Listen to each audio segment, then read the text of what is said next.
মুখ্যমন্ত্রী যে কথাটা বলেছে যে সিএ করলে বাংলাদেশে যেতে হবে, এটা সম্পূর্ণ মিথ্যে কথা এবং বানোয়াট কথা। মুখ্যমন্ত্রী চিটার, এই চিটারই কথাবার্তা বলে এই পশ্চিম বাংলাকে বিক্রির দিকে নিয়ে চলে গেছে। হাজার হাজার কোটি টাকা দিনা বাদিয়েছে। আমরা জন্মের আগেই যদি 54,000 টাকা দিনা থাকি, তাহলে সেই দিনাটা শোধ করবো কবে? আরও দিনা হয়ে যাব ভবিষ্যতে। আবেদন করেনি। মুখ্যমন্ত্রী যে ভয় দেখাইছে, সেই ভয়তে আমরা ভয় পেয়েছিলাম। কিন্তু আমাদের বাড়ির পার্শ্ববর্তী শ্রীকৃষ্ণদা যে অ্যাপ্লিকেশন করেছিল, অ্যাপ্লিকেশনের 13 দিনের মাথায় উনি সার্টিফিকেট পেয়ে যায় এবং ইন্ডিয়ান নাগরিকত্ব পেয়ে যায়।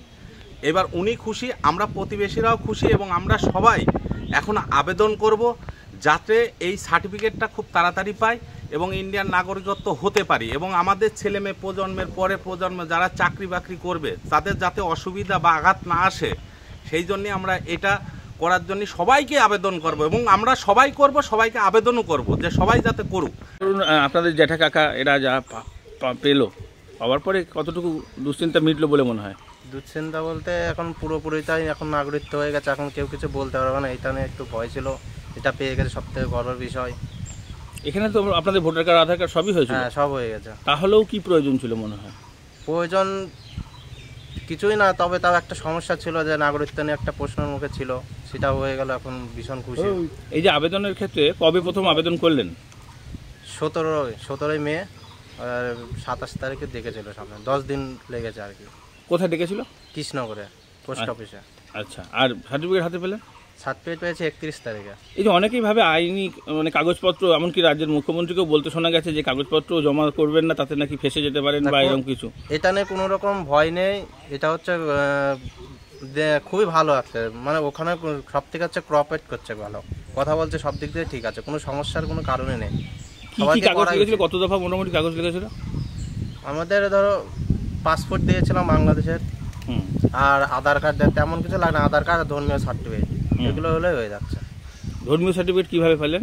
ধর্মীয় সার্টিফিকেট আমাদের লোকালে রঞ্জিত দা আছে, আর এসএস এর উনিই দিয়েছেন। আচ্ছা, তো এই দুটো জিনিস হলে হয়ে যাচ্ছে? হ্যাঁ হ্যাঁ হ্যাঁ, সামথিং, খুব বেশি কিছু না। আচ্ছা, এমনি টাকা পয়সা কিছু? টাকা পয়সা তেমন কিছু লাগছে না, অনলাইনে 50 টাকা শুধু কাটছে। আচ্ছা, তাহলে আপনি কি ফর্ম ফিল আপ করেছিলেন নিজে? হ্যাঁ, আমি নিজেই করেছি। আচ্ছা, যখন প্রথম সিএ চালু হলো তখন একটা দুশ্চিন্তা তো ছিলেন? দুশ্চিন্তা তো ছিল। ওখানে যখন বাবাকে ডেকে 1.5 ঘন্টা মতো বসেছিল, একটু ভয় ভয় লাগছিল, বাট বেরোনোর পরে বাবা হেসে খুশি বেরিয়েছে, খুব একটা কোশ্চেন করে। পরিবারের তো একজনই শুধু বাবাই সার্টিফিকেট পেয়েছে নাকি? হ্যাঁ, বাবাই পেয়েছে। আর বাকিদের জন্য আবেদন কি এবার করবেন না করেছেন? আবেদন অনেকে করেছে, আমার কাকাও ছিল। আমার বাবার তো 1 নম্বরে ছিল নদিয়ায়, পুরো একটা শোয়ের জন্য হয়নি, কাকার 2 নম্বরে ছিল।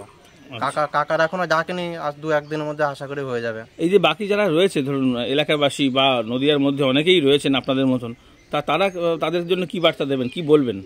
আমার মনে হয় সবাইকে করা উচিত এটা, নাহলে পরবর্তীকালে সবারই সমস্যার মুখে পড়তে হতে পারে। এই জন্য নাগরিকত্বটা করে নেওয়া উচিত, যাতে কেউ কিছু না বলতে পারে পরবর্তীকালে। আপনাদের পরিবারের কতজন সদস্য? আমাদের পরিবারে এখন বর্তমানে 8 জন আছে।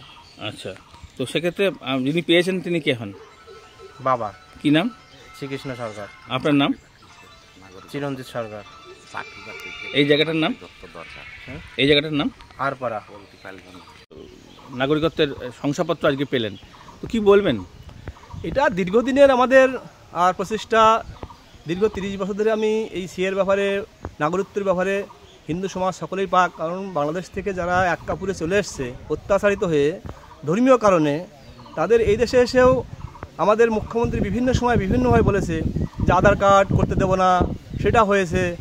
আধার কার্ড, সমস্ত কার্ডই দেশে নাগরিকত্ব। কিন্তু যখন আমরা কোনো পাসপোর্ট অ্যাপ্লাই করতে যাই, তখন 71 দলিল দেখাতে হবে, দেখাতে হবে।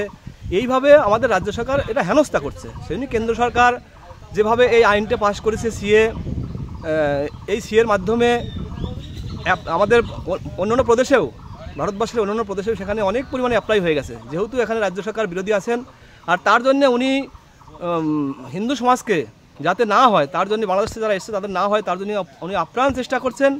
আর সেই চেষ্টা আবার ব্যর্থ হয়েছে আমাদের দক্ষিণ নদিয়াতেও আর আমাদের অ্যাপ্লাই হয়েছে। এবং সেখানে আমরা পরিকল্পিতভাবে যে সিস্টেম আছে সেই সিস্টেমের মধ্যে অ্যাপ্লাই করেছি। এবং যেটা যে জিনিস দরকার, খুব বেশি জিনিস দরকার নেই, তাতেও আমরা ধর্মীয় সার্টিফিকেটটা আমরা ভারত সেবাশ্রম, রামকৃষ্ণ মিশন, এছাড়াও বিভিন্ন গুরুকুল আছে, তাদের সঙ্গে আমরা কথা বলেছি। তারা নিঃশর্তভাবে এই ধর্মীয় সার্টিফিকেট দিচ্ছে। এবং যারা যারা অংশগ্রহণ করেছে, বিশেষ করে আমার আরপাড়াতে প্রায় 80-90 জন অ্যাপ্লিকেশন করেছে, তার মধ্যে 22 জন হিয়ারিং হয়ে গেছে। আর তার প্রথম 10 থেকে 12 দিনের মধ্যেই 13 দিনের মাথায় শ্রীকৃষ্ণ সরকার আর সিএ মানে নাগরিকত্ব বিল, নাগরিকত্ব যে কার্ড, সেই কার্ড হাতে পেয়েছে। এটা আমরা হিয়ারিং করতে গিয়ে যে কথা হয়েছে তারাও বলেছে এবং কেন্দ্র সরকার বলছে প্রত্যেকের সিএ পাবে। আমরা আবেদন করব, সকলেই অ্যাপ্লাই করুন, না করলে দিদির কথা শুনলে পরে আপনাকেই বিপদে পড়তে হবে, এটা আমরা বুঝে গেছি। আজকে ধরুন এই ভারতবর্ষের যে কৃষিজাত পণ্য বা অন্যান্য উৎপাদিত জিনিসপত্র আছে তারও তো একটা ক্রাইসিস হতে পারে এইভাবে যদি আসতেই থাকে। ভারতবর্ষ ওইভাবে ক্রাইসিস হয় না, কৃষি নির্ভর দেশ। সেজন্য ভারতবর্ষে আমরা করোনার সময় দেখেছি যে সারা পৃথিবীতে ক্রাইসিস হয়েছে, কিন্তু ভারতবর্ষে কোনো ক্রাইসিস আসেনি, কারণ কৃষি নির্ভর দেশ। আর তারা যাবে কোথায়? এই দেশটা তো 47 সালে ভারতবর্ষই ছিল, বাংলাদেশটা যে ভাগ হয়েছে 47 সালে, দ্বিজাতি ভাগ হলো, আমাদের ধর্মীয় কারণে ভাগ হয়েছিল। তারা অত্যাচারিত যাবে কোথায়? তাদের একটাই স্থান ভারতবর্ষ। সেজন্য তারা ভারতবর্ষে আসবে এবং তারা এখানে এসে এই দেশের সঙ্গে মিলিন হয়ে যাবে, এই দেশকে তারা ভালোবাসবে।